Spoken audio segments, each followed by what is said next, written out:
Good evening, dear student. In the session 2, we will start from a lesson belonging to the chemistry.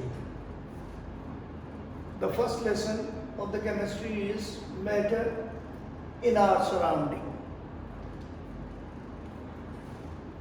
After completing this video, you should be acquainted with the definition of the matter, what is matter, and particle nature of matter.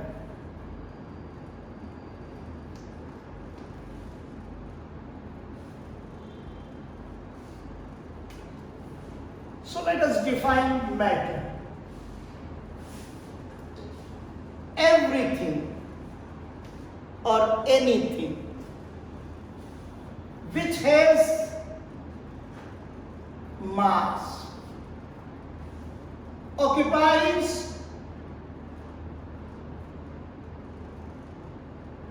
space and which can be felt by at least one of our senses.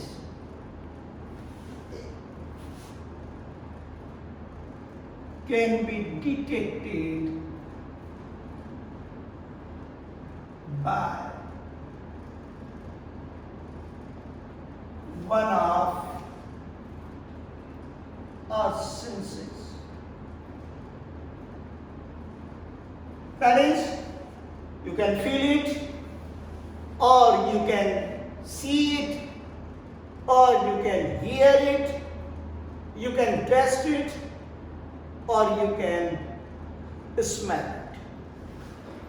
What is matter?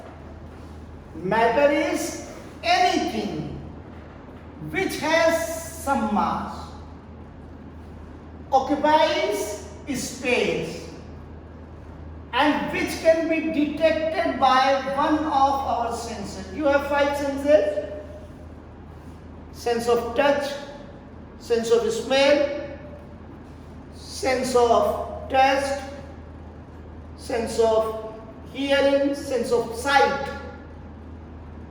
ये जो 5 senses हैं उनमें से किसी कम से कम किसी एक sense से आप उसको अनुभव कर सकें, उसको सेंस कर सकें, तो वो मैटर कहलाएगा. For example, you can not see air but you can feel it. And air has mass and it occupies space. Therefore, air is matter. So whatever around us, if has some mass and occupies space, is matter. In 9th class chemistry, we shall classify matter on the basis of physical characteristic and chemical characteristic. On the basis of physical characteristic, the matter can be classified in 3 states: solid, liquid, and gas.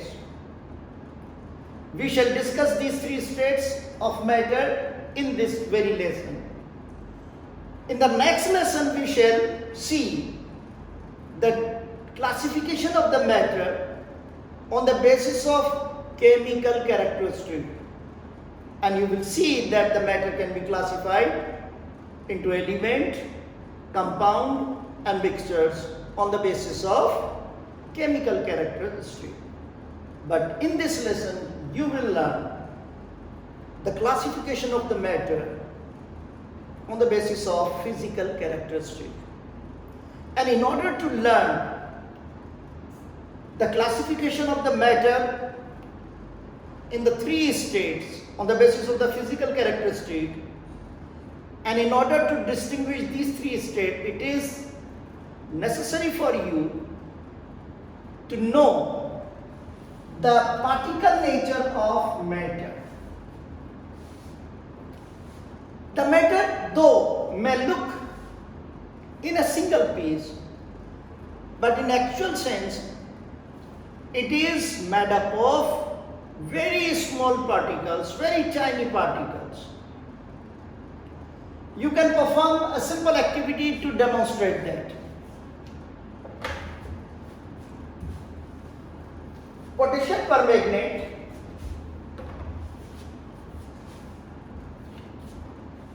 is a compound. You put a crystal of potassium permanganate in a beaker containing water. Stir it with a glass ball. After some time you will observe that this crystal disappears and the water turns violet in color or pinkish in color. Now take another beaker and take same amount of the water in it and put a few drops of the solution from the beaker A into the beaker B. You will observe that the water in the second beaker also turns violet in color, but the intensity of the color will be less. Now, if this process of dilution is continued, we will observe that the intensity of the color goes on decreasing, but the color of the solution does not disappear altogether. Now let's see what happens here. When potassium permanganate is added to water, it is broken down into smaller and smaller particles, and these particles spread through the water, imparting it violet color. When some colored water is added to another beaker, these particles further subdivide and impart it the same color. This simple activity indicates that the matter is composed of tiny particles. छोटे छोटे particle से मिलके बना होता है matter, चाहे आपको वो लगे कि वो एक सिंगल पीस है, but actually it is made up of tiny particles. Now these particles of the matter have gaps between them.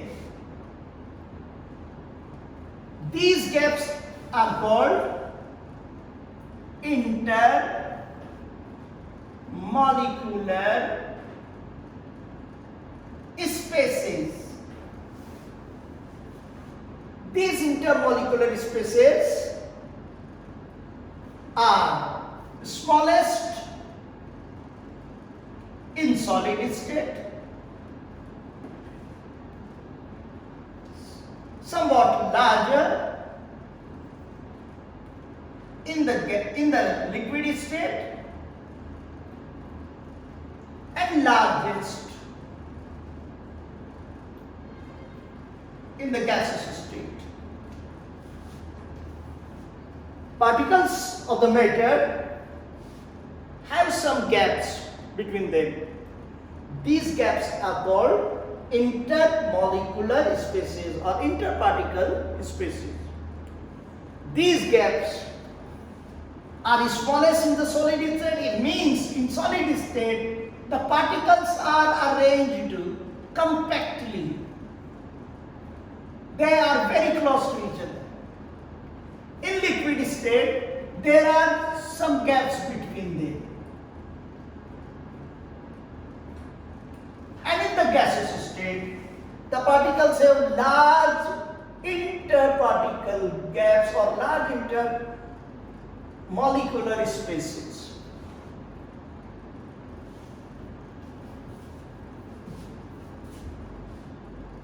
Particles of matter attract each other, and they attract each other with the force which is called interparticle forces of attraction. Obviously, This force of attraction will depend on the gaps, on the space between the particles. Since in solid state, the particles are very close, they are compactly arranged. These interparticle forces of attraction are greatest.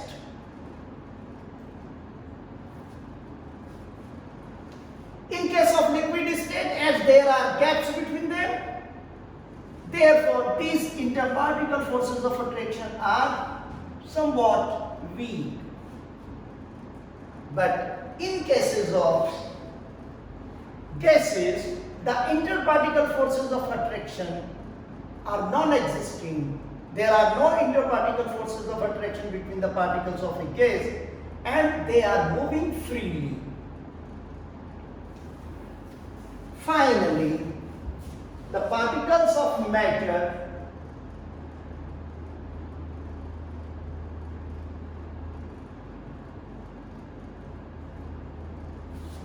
are in constant motion.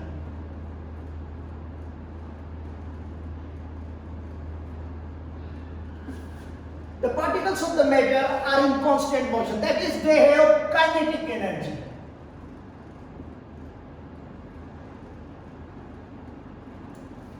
It is the energy possessed by a body by virtue of its motion.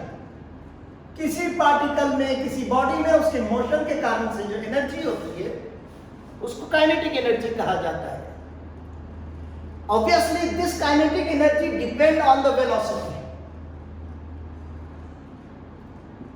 Greater the velocity, greater is the kinetic energy. Since in solid state the particles are very close, they are bonded together by very strong interparticle forces of attraction. So they have minimum kinetic energy and they do not move. Only the particle in the solid state vibrate, oscillate about their mean position. ये अपनी जगह पर रह करके केवल oscillation कर सकते हैं, they cannot move. In case of liquid state, the particles have some gaps between them, and these gaps are responsible for the weak interparticle forces of attraction between these particles as compared to in solid state. And due to this, these particles can move within the liquid. Therefore, the particle in the liquid state have more kinetic energy, and in case of gaseous state, the particles are free. They are not bounded by any interparticle forces of attraction, so they have greatest kinetic energy and they move with a faster speed. Now, tomorrow we shall discuss the three states of the matter, and then we shall distinguish them on the basis of particle nature of matter.